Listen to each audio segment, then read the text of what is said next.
السلام عليكم اخواتي، كي دايرين؟ لاباس عليكم؟ احوالكم طيبه؟ كلشي مزيان؟ اليوم ان شاء الله غادي نوجد معكم واحد الكيكه كتجي غزاله غزاله بزاف ولذيذه، وكنوجدوها ان شاء الله بدون سكر غير بالتمر.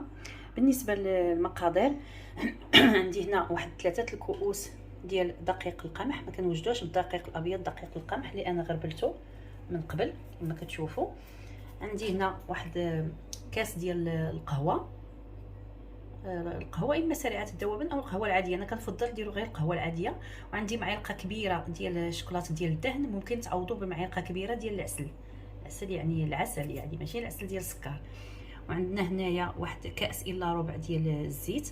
عندنا 2 خمارات حمرين وكاس ديال وساشي ديال كاكاو وساشي ديال الفانيليا. عندي هنايا واحد تقريبا معلقه صغيره مسوحه مزيان ديال السكينجبير، ومعلقه ديال القرفه، وواحد شويه ديال الملحه. عندنا 3 البيضات. عندنا هنايا معلقه كبيره ديال زريعه الكتان، يعني عامره مزيان. الا ما بغيتوش ديروها لا داعي، يعني انا بغيت نفضلها لانها كتساعد على الهضم بزاف المسائل. عندنا هنايا واحد المعلقه كبيره عامره ديال اللوز مهرمش، وممكن تعوضوها بكاوكاو مهرمش او بالكركاع. عندي واحد معلقه ديال الخل. وعندي هنايا واحد الكاس كبير ديال التمر. تقريبا انا درت 16 تمره حتى 17 تمره باش تجي يعني ما تجيش مسوسه، لان على حساب التمر انا ما درتش السكري، درت تمر زوين حتى هو حلو ولكن ماشي بحال السكري حلو بزاف. المهم هاد التمر غادي نوضعوه هنا مع كاس كبير مع كاس صغير عفوا ديال الماء سخون. غادي نطحنوه هنايا في مولينكس، ومن بعد نمروا المرحله الاخرى ان شاء الله. من بعد ما طحنتو اخواتي مع الكاس ديال الماء يعني الساخن، يكون ساخن جدا، غنضيف له الان هاد المعلقه ديال الشكلاط، وغادي نضيف له مع كاس ديال الشاي ديال القهوه، وغادي نولي نزيد عليه البيض باش نطحن كل شيء باستثناء النواشف، وغنضيف له كذلك الزيت، اللوز وزريعه الكتان والنواشف غنخليهم من بعد ان شاء الله. من بعد اخواتي ما طحنت المكونات كلهم كما كتشوفوا معايا، دابا غادي نصبهم هنايا في الماء هذا اللي غادي نوجد فيه، ومن بعد غادي نضيف ليهم النواشف.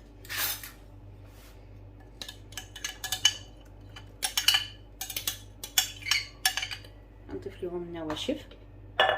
عندنا بالنسبه للنواشف هنايا عندي 3 الكؤوس ديال دقيق القمح، انا غربلته مزيان يعني ولا بهذا الشكل. غادي نضيف بشويه بشويه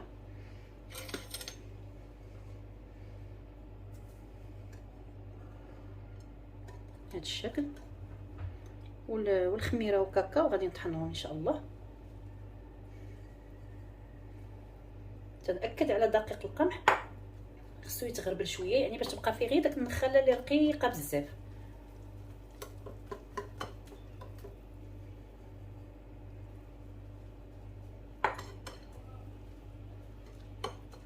صافي غادي نزيد الدقيق. من بعد غادي نضيف هنايا الزنجبيل، وغادي نضيف القرفه والملحه.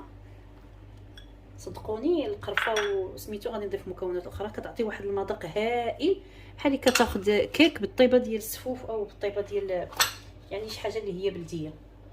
غادي نضيف الخميره،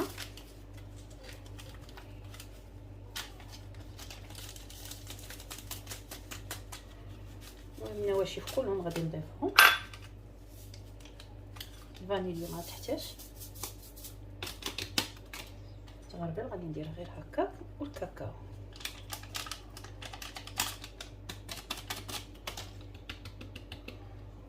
صافي وغنخلط هاد المكونات كلهم.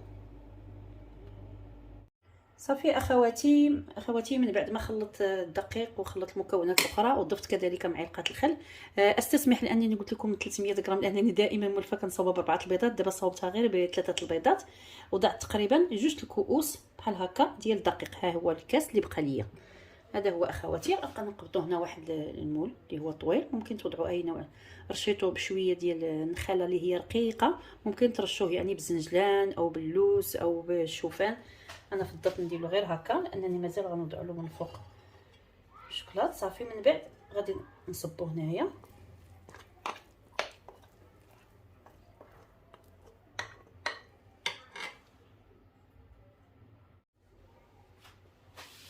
صافي وضعتها هنايا. هنا عندي واحد الحبيبات ديال الشوكولات، ممكن توضعوا شويه شوفان، شويه زنجلان، شويه زرع الكتان، اي حاجه اللي نتوما وضعتوها. انا فضلت نوضع هاد الحبيبات هكا.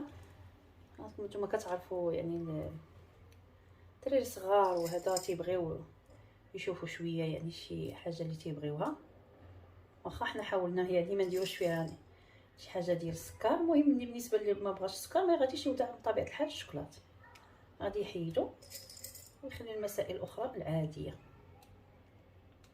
صافي الان انا غنسخن الفرن درجه 180 درجه وغادي نوضعها ان شاء الله. بقاو معايا باش تشوفوا الشكل النهائي بحال.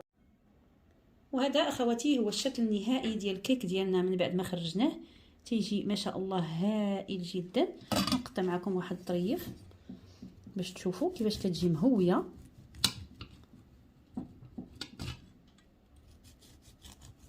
راه باقا سخونه، انا قطعتها لكم وهي باقا سخونه. شفتوا كيفاش كيجي ما شاء الله. هانتوما هائله جدا وصحيه. كنتمنى انكم تجربوها بالصحه والعافيه لوليداتكم هكا الفطور ديال الصباح. ونتلاقاو في فرصه اخرى ان شاء الله. دامت لكم الصحه والى اللقاء.